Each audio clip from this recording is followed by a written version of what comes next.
Il y a 5 erreurs très masculines que font les gars quand ils font l'amour avec une meuf, qui fait que l'expérience parfois elle est pas top et qui s'en rendent même pas compte, parce qu'il y a beaucoup de femmes qui vont pas oser le dire. Donc moi je vais oser vous le dire et encore mieux je vais vous donner les 5 solutions pour résoudre le problème. 5 problèmes, 5 solutions complètement efficaces que vous pourrez mettre en œuvre dès ce soir, qui font les meilleurs amants. N'oubliez pas, je fais l'amour avec des hommes comme avec des femmes, ce qui me permet d'avoir une vision dans les deux sens et qu'on puisse ensemble aller plus loin dans le plaisir. Vous êtes prêts? Alors on va commencer par la pire erreur. C'est le mec qui est centré sur son plaisir. Il va penser à son plaisir.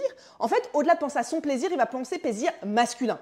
Et il va copier le plaisir masculin, son plaisir à lui qu'il a envie de pénétrer et de prendre, sur le plaisir féminin. Et donc le corollaire de ça, c'est qu'il va dire « ma banane est suffisante pour lui donner du plaisir ». Moi, je vais prendre du plaisir parce que j'ai envie d'en prendre. Et ma banane, la pénétration seule, ça va permettre de lui donner du plaisir. Donc tout le rapport, toute l'interaction, elle est centrée autour du plaisir masculin, autour de ce que le gars il a envie. Ça va être son rythme, ça va être une envie de pénétration. Et en fait, il n'est pas sûr de donner du plaisir à sa partenaire, de la façon dont elle a envie de le recevoir. Peut-être qu'il va se dire, je vais changer plein de fois de position, je vais faire un truc super impressionnant, ma banane, elle va tenir bien. Donc il va avoir une optique de gars qui va caler sur un truc de femme. Et ça, en fait, ça ne fonctionne pas. Et c'est super courant. Le plaisir féminin ne fonctionne pas comme le plaisir masculin. Donc si vous êtes centré sur votre plaisir à vous et que vous calquez ça, grosse erreur, ça ne va pas marcher.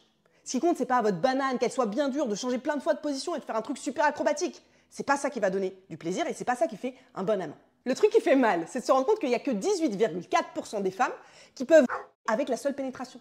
Donc si vous pensez que juste votre banane, elle est suffisante, même si elle est grosse et qu'elle est bien dure, pour lui donner du plaisir, vous avez tout faux.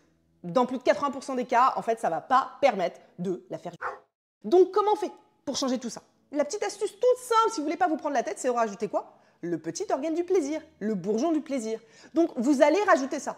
Même pendant la pénétration, vous touchez le petit bourgeon, soit vous-même, soit avec un jouet, soit la personne, votre partenaire elle-même peut le toucher. C'est les 3 solutions. La solution à résoudre ça, c'est de toucher le petit bourgeon pendant la pénétration. Vous allez avoir statistiquement 6 fois plus de chances de lui donner du plaisir comme ça. C'est énorme, 6 fois plus de chances. Et même pour les femmes qui arrivent à jouer avec la simple pénétration, ça décuple le volume du plaisir et de... Donc faites ça. On touche le petit bourgeon et ça permet de résoudre la première erreur que font pas mal d'hommes. La deuxième erreur qui est super courante et qui va un petit peu avec, c'est quoi? C'est d'aller trop vite à la pénétration. On va être clair, il y a un décalage de rythme. Moi, je m'en rends compte, je fais l'amour avec des hommes, je fais l'amour avec des femmes. On n'a pas le même rythme. Et ça, c'est prouvé par des études. Et je l'ai vécu en couple, même avec des gars incroyables avec qui je suis restée longtemps. Et en fait, c'est un fonctionnement du corps qui est différent, mais c'est aussi une perception du temps qui est différente. Je vous assure, nous, entre meufs, on peut faire l'amour très longtemps. J'ai déjà fait l'amour pendant 8-10 heures avec des femmes. Et très souvent, on fait au moins l'amour 1 heure. Donc, c'est des rapports, quand on est entre femmes, qui durent beaucoup plus longtemps. Ça peut vous donner une petite indication. Pourquoi, si on est entre femmes, on fait durer ça très longtemps? Peut-être que les hommes pourraient s'en inspirer. Il faut savoir qu'en moyenne, un homme, il va tenir 5 minutes en pénétration. Et que la durée moyenne des préliminaires, elle est entre 11 à 14 minutes. Et c'est là qu'il y a un problème. Sur ce moment-là, les 11 à 14 minutes de préliminaires. Vous savez que j'aime pas le terme préliminaire, mais je vais l'employer ici pour que tout le monde comprenne. Les femmes ont besoin d'une montée. La montée minimum pour une femme est de quoi? 30 minutes. Donc ça, la solution, c'est de se dire de garder ce chiffre en tête, les 30 minutes. 30 minutes avant la moindre pénétration, c'est le minimum, les amis. Peut-être que vous allez trouver que c'est beaucoup, peut-être que c'est pas beaucoup. Mais en tout cas, c'est un minimum. Dans ces 30 minutes, on peut aussi diviser ça en 3. Allez, je vous donne l'astuce. 10 minutes où on prend une connexion physique. Donc, on a 10 minutes de connexion physique. On se connecte avec les yeux, avec le corps. On commence à monter en température. Ensuite, 10 minutes de body mapping. On va commencer à aller toucher des zones un petit peu plus érogènes et à faire monter la température. Et les 10 dernières minutes, on va se concentrer sur le petit bourgeon, sur cette zone du plaisir féminin. Donc c'est 30 minutes et après on peut passer à autre chose. Gardez ce chiffre en tête parce qu'on est en général à la moitié et c'est pas assez pour qu'une femme puisse monter en température. Elle a besoin de ça pour après pouvoir... Pause 2 secondes. Si cette vidéo vous plaît, likez-la, commentez et abonnez-vous à la chaîne. Ça soutient mon travail et ça permet de faire la révolution du plaisir pour tous. Donc n'allez pas trop vite les gars. Même si vous avez très envie, retenez-vous. Notre rythme n'est pas le même que le vôtre. Donc ralentissez. Et même si vous dites, moi je sais que je vais quand même lentement. Ralentissez encore, c'est un des meilleurs conseils que je peux vous donner. C'est encore mieux quand vous allez voir votre partenaire, et moi j'adore voir ma partenaire faire ça, avoir envie, monter là, ne plus en pouvoir avant que je la pénètre, avant qu'il se passe quelque chose de l'étape d'après. C'est encore plus valorisant, ça fait encore plus monter le plaisir et le désir. Donc jouez là-dessus, on ralentit, vous la faites monter, vous la faites monter, vous la faites monter. Et après, vous allez prendre beaucoup de plaisir, et elle aussi. La troisième erreur, et mon Dieu, franchement, c'est une des pires, je la raconte en détail dans mon bonus vidéo Patreon pour mes membres. Je vous raconte mes 3 pires expériences avec des gars. Et il y en a une, c'est autour de ça. C'est les gars qui vont dire « Attends, t'inquiète, je gère ». Les gars, si vous pensez sincèrement que « Non, non, mais t'inquiète, t'as besoin de rien dire, moi je gère tout. Je suis un super amant, je gère ». C'est ultra mauvais signe. Ça, c'est une erreur absolue. Personne ne peut savoir sur le corps d'une autre personne ce qui va lui donner du plaisir, à moins de se connaître très bien et d'être un partenaire régulier. Mais si c'est une nouvelle personne, c'est le début d'une relation, et même sur votre partenaire actuel, le moment du cycle, le moment de son humeur, plein de choses font que nos corps varient. Ce qui donne du plaisir à une femme ne donne pas du plaisir à une autre femme. Donc, il n'y a pas de recette secrète. Il y a des trames, il y a des choses à faire pour qu'on puisse avancer. C'est ce que je vous donne sur ma chaîne gratuitement parce que j'ai vraiment envie que tout le monde ait accès à ce plaisir-là. Mais il faut parler. Il faut savoir sur cette personne-là que vous avez envie de prendre, là, de faire l'amour. Qu'est-ce qui lui donne du plaisir? Donc le t'inquiète bébé, je gère et je vais dérouler mon script qui est identique parce que je sais que moi j'ai la meilleure technique de cuni, moi j'ai la meilleure technique de pénétration, moi j'ai le meilleur machin. Ça marche pas. La pire erreur. Et moi, quand un gars maintenant commence à me dire ça, mais je vous jure, j'y vais pas. Que ce soit juste pour une soirée, juste pour un coup d'un soir, juste pour jouer, même un petit jeu en plus où je vais jouer avec ma copine et une autre personne. Mais si le gars il commence à dire t'inquiète, moi je fais un super bon coup, je gère, je fais ok merci gars. Ça veut dire que tu vas pas être du tout centré sur notre plaisir. Moi, je connais quand même pas mal de choses, je fais la chaîne. Et quand je suis avec une femme, la première chose que je lui dis c'est quoi? Je connais pas ton corps. Je sais pas ce qui toi te donne du plaisir. Je vais pas calquer un truc tout fait sur cette personne-là. Je lui pose la question. Je lui dis, j'ai envie de te donner beaucoup de plaisir, parce que j'ai très envie de lui donner beaucoup de plaisir. J'ai envie que tu me guides, j'ai envie que tu me parles, j'ai envie de connaître et de comprendre comment il fonctionne ton corps à toi, pour qu'on ait beaucoup de plaisir ensemble. Donc je lui dis, je pars pas du postulat mental de t'inquiète bébé, je fais tout parce que je fais des vidéos sur le... Pas du tout. Justement, je parle du postulat que je ne sais pas. Oui, je dis à la personne, je ne sais pas. Je lui dis, je ne sais pas, et j'ai envie de te donner de plaisir. Donc ça, c'est la grosse astuce. Comment vous allez résoudre ça? Déjà, oubliez votre ego de dire « T'inquiète, moi j'ai fait plein de trucs, toutes les femmes avec qui j'ai été, personne n'a jamais simulé. » Juste, elles vous ont pas dit la vérité et c'est pas du tout grave. Ce qui compte maintenant, c'est de changer pour la suite. De dire « Ok, vraiment, j'ai envie de partir sur une base nouvelle, de donner du plaisir. » Donc on le verbalise, c'est juste ça. De dire « Écoute, j'ai très envie de te donner du plaisir. Guide-moi sur ton corps. Il n'y a que toi qui connais ton corps. Guide-moi. Plus à gauche, plus à droite, dis-moi ce que t'aimes. » Ça, c'est les meilleurs amants et les meilleures amantes de la Terre.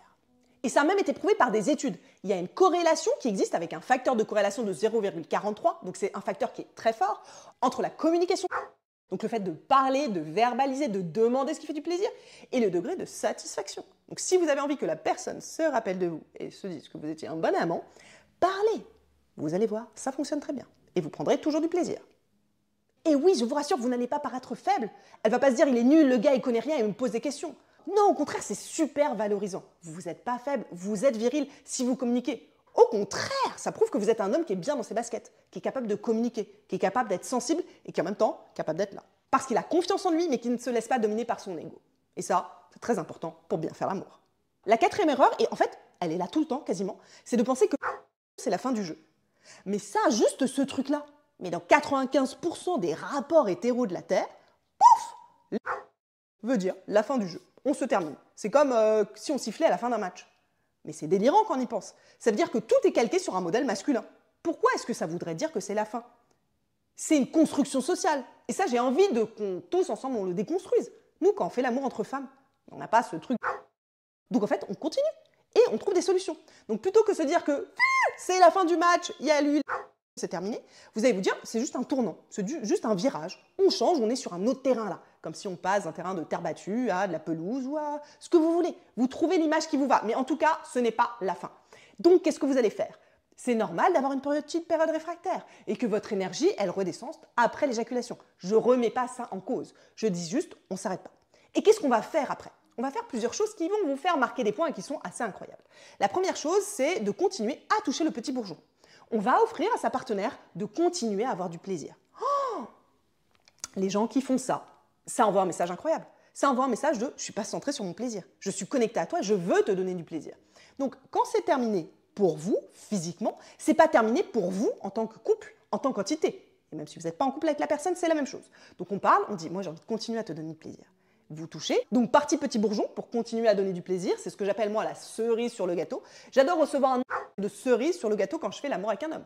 Et même parfois, si l'homme considère que c'est terminé, je fais moi j'ai encore très envie d'un petit dernier. Et ça m'arrive de prendre sa main et de dire ok, si toi t'es trop fatigué, je vais prendre ta main et je vais me faire avec ta main. Ensuite, une partie câlin, Oui, c'est très important de garder du contact physique, de pas je me lève, je vais prendre un verre d'eau, je vais me laver, c'est terminé, je regarde mon portable. Oh, pas du tout. Ensuite, on fait un câlin. Et ensuite, on parle sur l'oreiller, on discute. T'as aimé ça, moi j'ai adoré ça, je me suis sentie très connectée à toi. Donc ces 3 étapes sont ultra importantes. Ça permet aussi de souder la relation que vous avez avec la personne. Cette étape d'après, là, elle est ultra importante. Vous ne levez pas, regardez pas votre portable et partez. C'est important et ça fait aussi les bons amants. Leur comportement après, il compte pour marquer des points et bien être connecté. Ah oui, et je vais vous donner une petite astuce que moi je fais avec ma copine, qu'elle adore, et j'ai vu qu'il y a plein de femmes qui adoraient. Donc je vais vous le dire sur le juste après. Eh bien, il y a beaucoup de femmes qui aiment bien qu'après, on pose la main en coque sur leur... Donc je pose ma main et je mets une pression. C'est comme si on faisait une coque, vous voyez, un coquillage qui va être un contenant, et on appuie. C'est quelque chose qui est très enveloppant, très sécurisant, en même temps de la connexion à cette zone avec laquelle on vient de jouer. Donc vous pouvez comme ça poser la main en mode protection, en mode coque, ça envoie un super signal à votre partenaire. Moi, j'ai remarqué qu'il y a plein de femmes qui adoraient ça. Donc, je vous livre ma petite astuce que maintenant, je fais à chaque fois et qui fonctionne très bien chez toutes mes partenaires. Et la dernière grosse erreur que font les mecs, et spoiler alerte, ça m'est souvent arrivé, et même en couple pendant longtemps, avant que je comprenne qu'il y avait un souci, c'est d'oublier le petit bourgeon. Il y a plein de personnes qui pensent que le petit bourgeon, c'est quelque chose qui sert pendant le préliminaire et qu'après on l'oublie. Waouh! En fait, pas du tout. Ce serait l'image que vous pouvez reprendre comme oublier le gland. Vous avez votre banane, vous avez le gland. Imaginez si on disait, en fait, on ne touche plus du tout cette zone. Cette zone, elle sert que pendant les préliminaires. Peut-être on va la lécher un peu, on va la toucher un peu, mais après, on ne va plus du tout toucher cette zone. Mais c'est une des zones qui est la plus innervée. C'est une des zones qui vous donne le plus de plaisir. Imaginez si on vous dit là maintenant, en fait, on ne va plus du tout toucher votre gland là, sur votre banane. En fait, c'est la même chose. Si vous arrêtez de toucher le petit bourgeon pendant et après, c'est un peu la même chose. C'est pas juste une petite mise en bouche, une petite entrée qu'on utilise comme ça pour faire monter le plaisir. Non! Et pour préparer la pénétration. Non! C'est quelque chose de massif qui doit s'inviter partout. Donc n'oubliez pas, c'est la commande centrale du plaisir féminin. C'est ce petit bourgeon-là. Donc gardez-le en tête et invitez-le à toutes les sauces pour qu'il soit là. Que ce soit vous qui le touchiez, que ce soit un jouet ou que ce soit votre partenaire. C'est les 3 options à retenir. Donc pour résoudre cette erreur, c'est simple. Vous vous imaginez ça comme la commande centrale du plaisir féminin. Et vous l'invitez partout, pas juste au début. Et vous communiquez sur ce petit bourgeon. Pourquoi? Parce que je vous assure, pour le voir avec toutes les femmes avec qui je fais l'amour, il y a des énormes différences. De localisation, c'est pas du tout au même endroit. Mais ça, c'est un truc de dingue. Moi, parfois, je suis là, mais attends, mais c'est où le truc? C'est pas du tout comme chez moi. Donc la localisation, elle change. La pression, ce que la personne, elle aime. Plus ou moins de pression, beaucoup de pression, très peu de pression, très sensible. Le mouvement, elle aime les va-et-vient, elle aime les cercles. Donc tout ça, il faut parler pour se rendre compte de ce que la personne, elle aime sur son petit bourgeon, parce que c'est sa commande centrale. Donc autant bien comprendre comment ça fonctionne. Donc vous demandez, vous testez et vous ajustez. On demande, on teste, on ajuste. Voilà les amis, vous avez les 5 erreurs à éviter et les 5 solutions. Je vais vous les récapituler là pour bien que vous les ayez en tête et les éviter. La première erreur, c'est d'être centré sur le plaisir masculin et de penser que juste votre banane va suffire à lui donner du plaisir. Comment on résout ça? On invite le petit bourgeon pendant la pénétration et on a 6 fois plus de chances de la faire. Donc ne soyez pas égoïste, centré sur votre plaisir à vous, même si c'est un coup d'un soir, d'accord? Deuxième erreur qu'on a vue, d'aller trop vite vers la pénétration. Qu'est-ce qu'on a trouvé comme solution? Vous gardez en tête les 30 minutes minimum avant toute pénétration, qu'on divise en 10 minutes de connexion physique, 10 minutes de body mapping où on va toucher les zones érogènes et 10 minutes de toucher le petit bourgeon. La troisième erreur qu'on a résolue, c'est je gère sans demander. T'inquiète, je sais. Comment on résout ça? On parle, on demande, on dit à la personne qu'on veut lui donner beaucoup de plaisir. On demande, on ajuste et on teste. La quatrième erreur que vous allez éviter maintenant et que font beaucoup de gars, c'est de penser que c'est la fin du game. Pas du tout, c'est un tournant, ce n'est pas la fin du match. Vous allez envoyer un super signal à votre partenaire et continuer à lui donner du plaisir. On lui donne du plaisir avec son petit bourgeon, on fait un câlin et on part.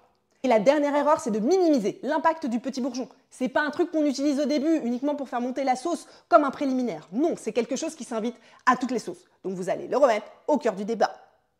Et pour mes membres Patreon, je vous ai fait une vidéo bonus cette semaine. Je vous raconte mes pires expériences avec des gars pour qu'on puisse tous ensemble comprendre ce qui s'est passé et progresser. Que les mecs qui regardent cette vidéo ne fassent pas les mêmes erreurs et que les femmes vous sachiez, pour pas vous retrouver dans la même situation que moi, comment communiquer et comment vous en sortir.